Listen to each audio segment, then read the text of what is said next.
Welcome back to Olympics Daily. Today we're in the magnificent King's Cross St Pancras International Station, the site of course for the famous Javelin train, which is meant to be speeding spectators from central London to Stratford where the Olympic Park is. It's also a frequent destination for my guest today, Simon Kuper, who's a Paris-based FT commentator. Simon, welcome. You must be, as a Paris-based journalist, you must be quite happy with how France are doing at the moment. Yeah, and 4 golds, and it's quite a pessimistic nation. In early year forecasts, they come out as more pessimistic than Iraqis and Afghans. So they need something to cheer them up, and I hope this is it, yes. As you say, 4 golds, amazing performance in the pool, but also 4 bronzes in judo. Is judo a very popular sport over there? Yeah, if you watch French TV during the Olympics, you get the impression that the Olympics is judo, fencing, and then 1 or 2 other random events where the French show. For some reason, those fencing and judo have some kind of French base, yes. And of course, François Hollande has been all over the park congratulating his French compatriots, making a couple of comments also towards David Cameron. Yeah, he said he was grateful to the British for rolling out the red carpet for French athletes, which of course was a retort to Cameron's earlier jibe that he would roll out the red carpet for French tax exiles wanting to come and live in the UK. And I was actually at a handball match, France-Spain, where Cameron and Hollande were sitting together a few rows away from me.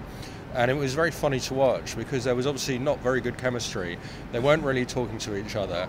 And Hollande was chatting to the guy to his left. The second the match ended, France equalised in the final minute, all very dramatic. Cameron shook hands with him, smiled and ran off. And Hollande stuck around, obviously in no hurry at all, and posed for pictures with fans. So I don't think they had that much to discuss in a natural, unforced way, was my sense. Okay, now of course it hasn't all been sporting glory.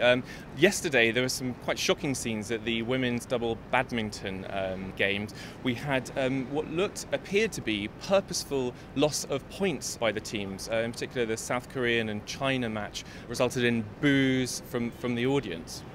Yeah, I saw some scenes on TV. It was astonishing because it looks like they make no effort to hide the fact that they're deliberately hitting the ball into the net. They just go into the net. And it's very funny in a way, but very irritating if you're a fan and this was your Olympic day. And also, I mean, at most venues, most of the fans don't know much about the sport. So for the fans to have spotted that this was cheating, it means it really was quite blatant. And apparently in badminton, that's quite normal. But of course, in the Olympics, they get a lot more scrutiny than they're used to. And Simon, what's your tip of the day today? I think this might be the day that Britain finally gets that gold. Either Bradley Wiggins in the cycling, the women's pair in the rowing, or Willis and Jameson, the men in the 200-metre breaststroke swimming this evening. Okay, well there's 21 golds up for grabs today, so let's hope, fingers crossed, we can get some of those. Your photo finish today, Simon, is of course the moment that Michael Phelps made history, becoming the greatest Olympian ever. 19 medals under his belt. Here he's receiving his gold for his part he played in the 4x200 metres freestyle relay. An enormous success for him. Yes, 19 Olympic medals, the record. He will go down as the greatest Olympian, statistically at least. And the amazing thing is how much criticism he's had in recent years. He shouldn't have taken a year off after Beijing and goofed off. Lochte was more motivated and better. He finished 4th in an early race behind the Frenchman Agnel. So it's amazing how much criticism you can take and still be the greatest Olympian. I think today's the day we say sorry about the criticism, Michael. Simon, thank you very much. We will be back tomorrow, of course, but there's plenty more happening on FT.com today, Olympics related, our rolling blog with news throughout the day, and Daniel Garahan reporting on the wider impact of the Olympics in London.